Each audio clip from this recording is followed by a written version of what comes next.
So as leaders, John, how do I foster psychological safety in my team? Can you give me some tips? Because I'm a leader, I have 3 direct reports, I have 5 direct reports. How can I make them feel that way? Do I need to say it to them directly? Well, sometimes you can do it via action. So number 1, create a habit of challenging. It takes role modeling and consistent role modeling over a period of time. For example, when you need to make an executive decision, don't just decide on your own and don't surprise your people that it has been already decided. Sometimes, even if you've already made decision and you are already firm, it doesn't hurt to still ask your people and say, hey, what do you think of this? Do you think I'm missing something?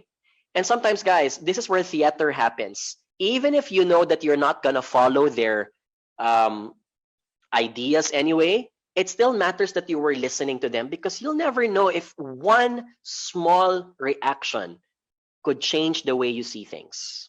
And it feels so good when your own opinions are being solicited, right? It's good for your ego. It's good that my boss trusts me because he thinks that my opinions count. He thinks that my opinions matter for a very important and expensive project. So that should be a habit. The more you create that as a norm in the organization, the more the people will feel that their own opinions count. And therefore, they don't dismiss themselves. They don't have this inferiority belief that I'm just a staff member, I'm just an associate, and therefore, I don't need to suggest something because it will not make any change, right? So sometimes it starts with the leader creating that habit instead. Number 2, ask for feedback.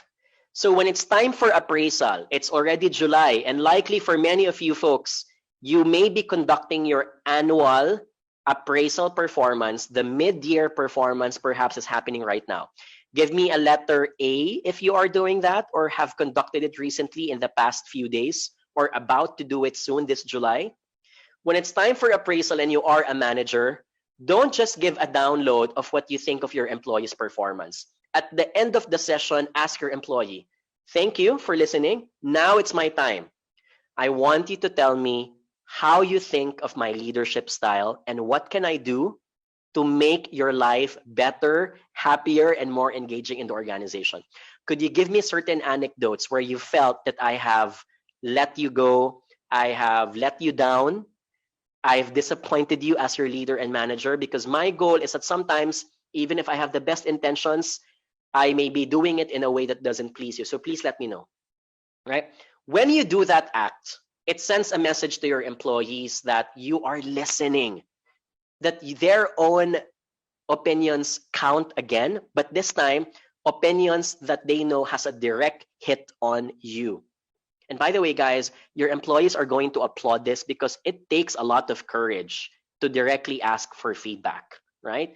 Because feedback, especially if it's constructive feedback or it's a criticism, sometimes they hurt. Sometimes they take a blow on your ego. So the fact that you're asking these things, you know that you are signaling to them that it's totally fine and that we're simply being professional, right?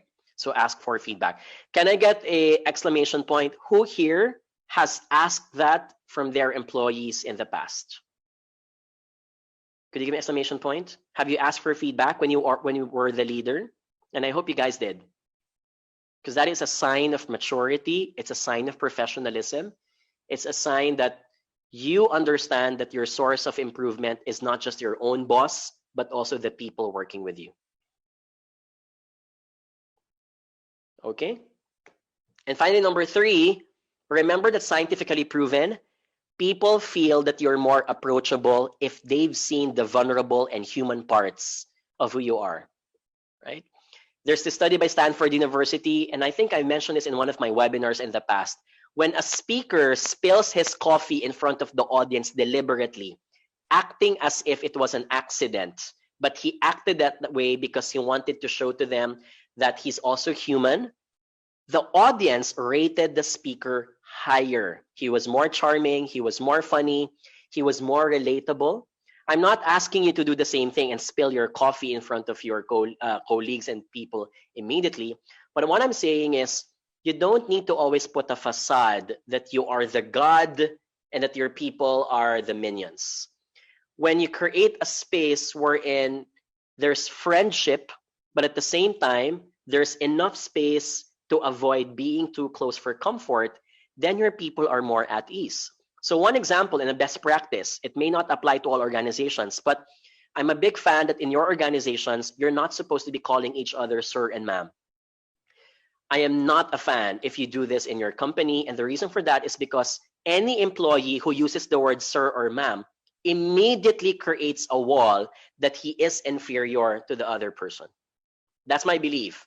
And I've always seen this in terms of personality, in terms of attitude, in terms of how people are awkward when they talk to others because there's a hierarchy that's in place. I also believe that when you use first name basis, it gives you the power and the strength to vocalize and speak up when you need to, especially during meetings. So I'm a big fan of organizations wherein down to the CEO, you use a first name basis. I'm a big fan of organizations wherein even the leaders themselves don't need to have their own rooms, but rather have the same space of cubicle. And we're seeing that a lot, by the way, in many organizations. I'm a big fan of companies wherein even if the department head has his own office, there are no walls. So, and the reason for that is because walls themselves are visual cues that there is them and us, right?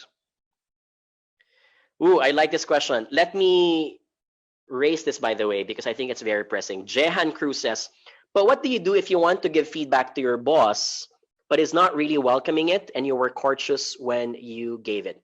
Well, first and foremost, the fact that you were able to say it, that's fine. You've made your peace.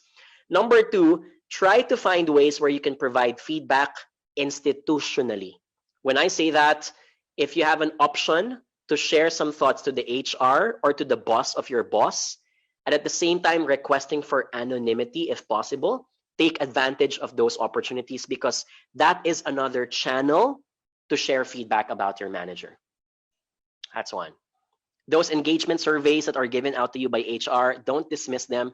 Make sure you take time to answer them as well, because they are those moments that allow you to share your feedback. And again, guys, sharing feedback is like a vote, which is why I'm going to ask you, if you haven't registered to vote yet, please do so, because voting is an exercise of feedback. Who you vote in the coming elections is how you say, this is the kind of leader that I want to have in my country. It's the same way that you do in your company.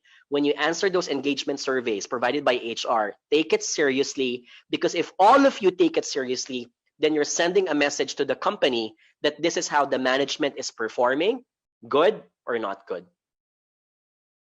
All right? So again, psychological safety. And more than anything else, when we can't see each other physically, psychological safety is important. So my